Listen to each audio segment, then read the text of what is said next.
is Capital Breakfast, Wednesday morning, and it is Will Manning. I'm very happy to say that James Corden is sat in front of me right now. Hello, James. How are you? I'm great. How are you? I'm very, very well. It's nice to see you. Yeah, nice to see you too.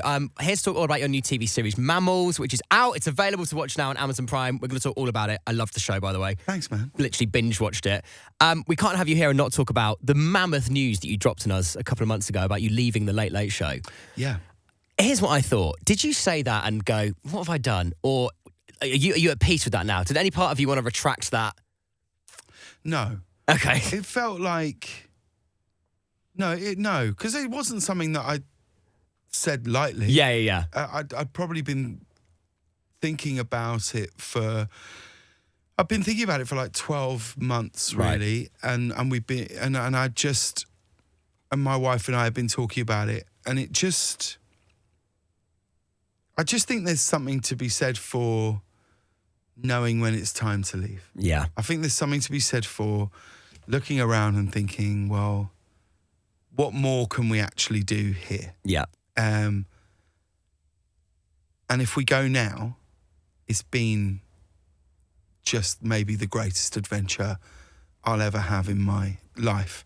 And there were so many family decisions to it too, that like, we always knew that when my son, who's our oldest child, when he was going to finish, middle school, that was really a massive moment for us, because it just feels really unfair to be moving around like 13 and 14, 15-year-olds. So that felt like a very much a cut-off and a line in the sand. And so when you start looking at all of those things, it never once feels like, oh, have I made a mistake? It feels like, well, we came to America, we did it for 8 years. We'll have done over 1,300 shows when we've finished.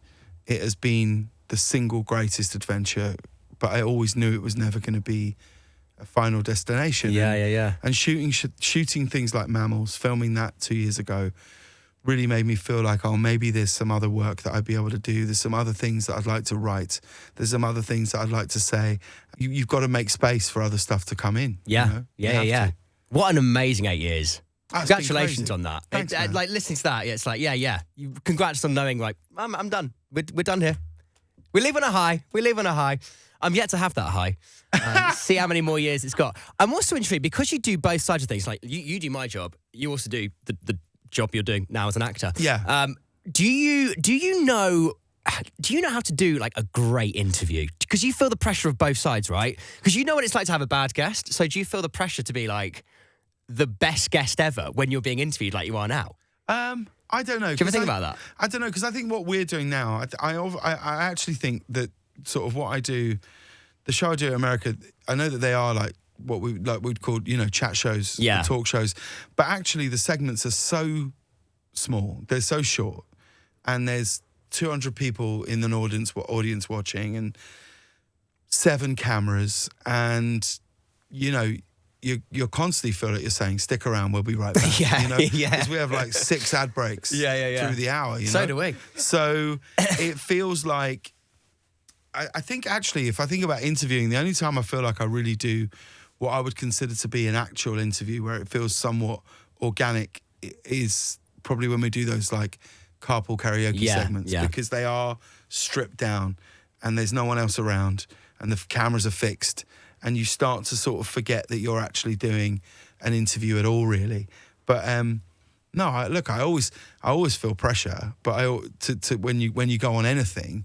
But that's why I decided to come here when Roman's not here. Because go on, tell me more. It's almost impossible to give a good interview to Roman Kemp, because he's constantly looking in the mirror. That's what no one ever knows. He asks you a question while he looks... I'm joking. I already texted him this morning. I was like, I can't believe gutted I'm here. You're not here. It's no, that idiot gutted. Will Manning. No, I never said the word gutted, Will. I didn't. I said, I can't believe that I'm here on Capital Breakfast and you're not here. Christmas, isn't it? Christmas, That's man. what happens. Someone's got to play the hits. Work. Well, he's got to have, what does he have, 17 weeks off a year, isn't it? Something crazy. Like something crazy. He'll still want more. And listen, I stumbled across something this week on the show. Our listeners have been sending in some really tedious like links and run-ins they've had with celebrities. So, for example, spoke to a guy called Jack, who built Ed Sheeran's natural swimming pond. Oh, right. Daniel served Adele and Tesco. We had Cherie this morning who saved Jonathan Ross's wife's life. Wow. Very tedious. Obviously, you know celebrities very well, but is there a tedious link that we may not know about that you've got with a celebrity? Oh, you mean that I've just met in real life? Yeah, maybe even pre, the James Corden you are now, pre-fame connection or a weird link. I don't know, really. I can't think of any off the top of my... It's quite a big one to throw on you there, isn't it? I can't think of anything off the top of my head. I mean, it is strange. You know who's got the best one? You know who's got the best Go story? on. Jamie Redknapp. Tell me. Jamie Redknapp's got a great story about he was on a beach and he was being photographed. You could see this paparazzi. Yeah. And he thought, this guy's just photographing me all day. He tells his story very well.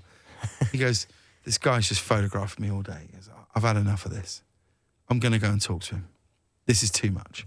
And he walks over and he goes, mate, I think you've got your photo. I know what you're doing. And the guy goes, I think he was in Italy. And the guy goes, huh?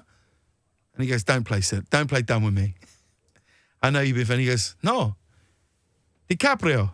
Oh, no. Sat behind Jamie Redknapp. Right. Was Leonardo DiCaprio. Right. And yeah. That's great. Yeah. That's really good. Oh, we'll take that one. You can claim that one. It's Capital Breakfast. James Corden is hanging out this morning. Your brilliant new TV series, Mammals, out now on Amazon Prime.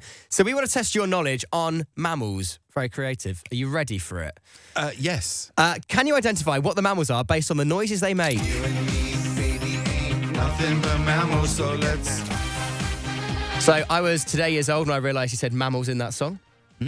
Wow. It's a great song. It's a really great Still song. slaps. Okay, so first noise. But can you identify which mammal this is?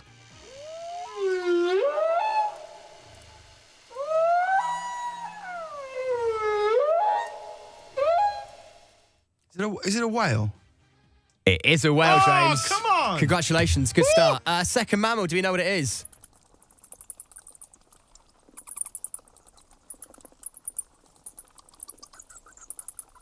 If it wasn't written down for me, I'd have no idea. That I don't know. That one I don't know. Is it really a bat? Are we sure it's a bat? No, I get it. Is it I a can bat? feel it, Okay, yeah. fine. Third mammal. I love just bringing the music back in. What is it? Seagull? You're sticking with seagull. Is it a seagull? It's actually a fox. No. Stop. Wow. They were outside my house last night. Telling you now. They weren't actually, but they might have well be. Fourth one. What is it? That's a cow. I knew you'd say cow. It's a stag. I'm convinced we've got these clips mixed up. No, here. I think actually I do. Now you're saying it's a stag because there is a stag in the show Mammals, and it does make a noise very similar to that. So, True that. Yeah. See, that's we've linked it in. We thought about this. All right, final one. Okay. That's you. It is me. Hey! That is Will Manning, the mammal. James Corden, you've been an absolute delight. Merry Christmas to you. Thank you for Thanks so having me. much.